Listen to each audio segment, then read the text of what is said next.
Hey iScrappers, Tom here from the iScrap app, and today I want to show you what a water heater looks like. Not that you haven't seen it before, but it's going to give you a different perspective. People have asked us over the years, hey, is it worth taking these water heaters apart? And let me just show you what the inside of one looks like.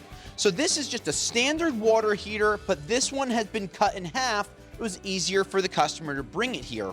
But inside, you can start to see the different parts, and I want to go over what to look for. So this is the bottom of the water heater. So you can see some of the calcified from the water that was in there, right? So just a little bit of garbage, but you can see from the magnet, the inside of this is steel, right?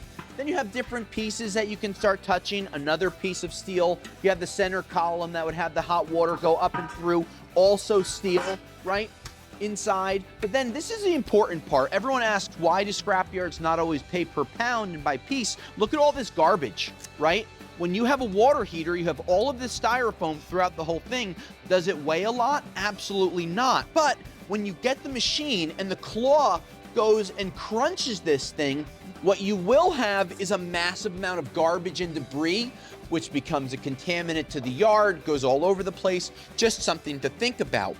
This is the other half of the water heater. This would be the top half. So what you can see here is there is a piece of aluminum inside. So there's a little bit of non-ferrous. And then sometimes when you look at the sides of these things or the tops, you will see that there was a piece of brass. So there's a valve on there, things that we've talked about before. When you flip it over, you can just start to see the top of the water heater. Give yourself a different perspective. This is a steel pipe. This is a steel pipe.